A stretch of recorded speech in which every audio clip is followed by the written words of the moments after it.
Nagarajan ji is here, who is the Commissioner Higher Education, Government of Gujarat, and Gujarat has been at the front end of innovations in education, both in higher and school, and also in skills.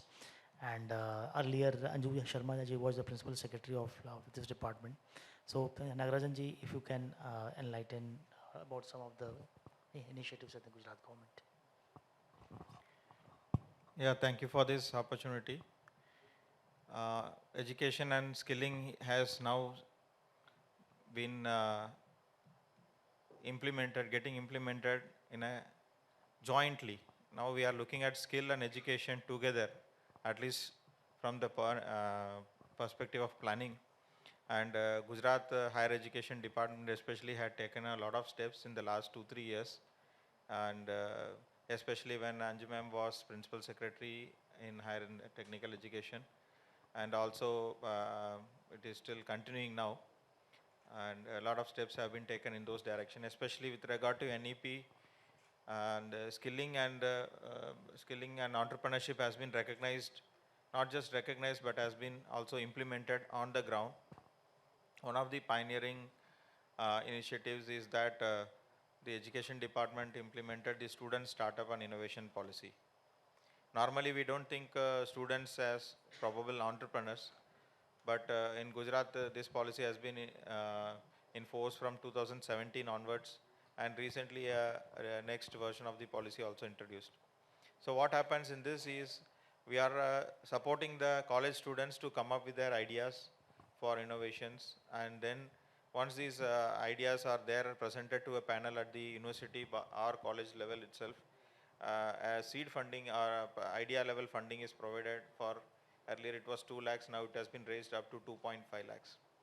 So the demographic dividend that we are talking about, this kind of opportunity provides the youth a platform to actually work on their ideas and give them confidence or hope that they can work on their future.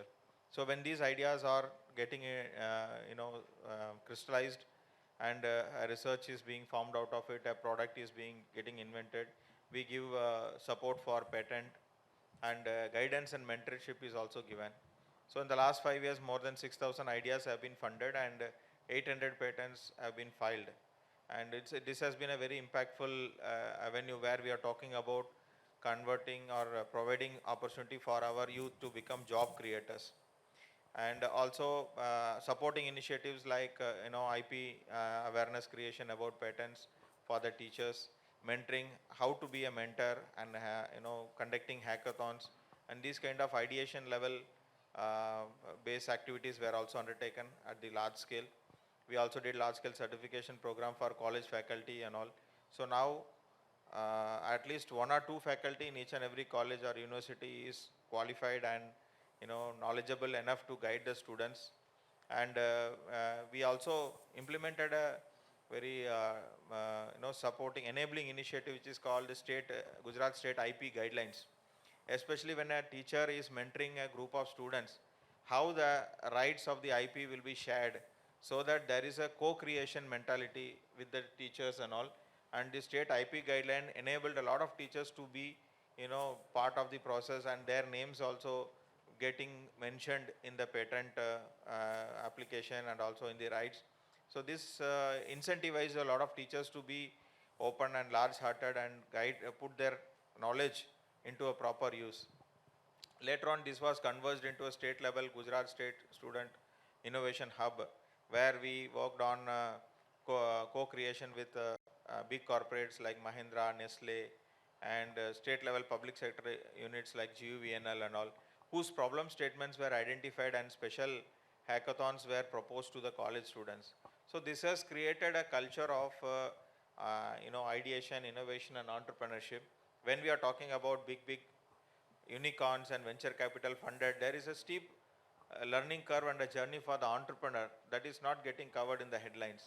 But we have to enable that base of the pyramid at the idea and POC level. Then only we can have more startups. When we are talking about Amrit Kal 2047, India as a startup nation, we need to, I think, even 10x or 100x our idea level funding and idea level support, especially in the college students. And we also have anecdotal evidence that Many students go on to work on their second idea and third idea, and first two ideas may not take off so well, but in the third idea they do really well.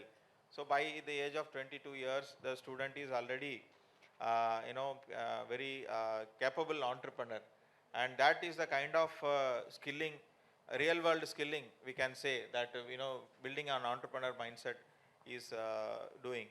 Another thing that is happening, especially in higher education, is we are promoting in large scale about embedded internship, and we also converge with programs of other departments to support the skilling enablement, and industry faculty coming to colleges, and colleges working with the local industry and facilitating these problem statement or identification, joint research through engagements with the Chamber of Commerce and all that. So this kind of activities is creating a very fertile environment for collaboration. So in order for skilling to really succeed, we have to break our silos and compound mentality, and a multidisciplinary approach to problem solving should be encouraged. First is to break the departmental mentality within the university or college, that one department will not talk to other department. Say physics will not talk to chemical engineering, or mechanical engineering will not talk to IT, because whenever we are talking about a holistic solution, it requires at least 2 or 3 departments to come together. Another pioneering initiative that we have taken with regard to base level enabling of skill, new technology skills, is the Innovation Club program, which again was initiated when Madam was Principal Secretary, and now it has been scaled to 500 colleges of Gujarat, 110 government colleges and rest grantee-aided colleges, where art, science and commerce students are taught about artificial intelligence, 3D printing, AML, and block-based coding also. So you can imagine if a BA history student learning block-based coding and then applying his this knowledge to his subject, and or BCom student understanding 3D printing, or a physics student working on creating AML models and all that. And we implemented block-based coding in Gujarati, so even tribal students or students in interior areas are able to have a glimpse of these technologies, because these are very at the core of understanding a problem statement, and to bridge the gap between the haves and have-nots of this knowledge, which is generally available now. So this is also bringing a big impact. This is again providing as a feeding cadre to our ideation approach, and we have also initiated activities about introducing design thinking as a common course for all universities across all courses. It is very important to engage with the non-tech students like art, science and commerce, because the engineering and pharma student percentage is only 20%, rest 80% form the other courses, especially sciences and all. And more job opportunities are also opening up for these kind of people, where there is a application oriented thinking with the domain knowledge. We many times see that somebody lands up in a technology job, and then they are trying to learn the finance domain, or the banking domain, or any other domain that is required. So it is also a good approach to skilling, to empower the original person domain on which they are working, with the supporting and enabling technologies. So this kind of combination provides better opportunities for our students. Today startup and entrepreneurship is the only thing that we can present to our youth as a future opportunity. Every other thing is a sunset sector. Only this entrepreneurship, startup and new innovation is in sunrise sector. So I think that skilling, enabling this kind of core skilling is our focus, and under NEP we have also created this cluster of colleges, and we have a 10-year roadmap to achieve the goals of NEP in a compressed time format, and we are seriously working on it.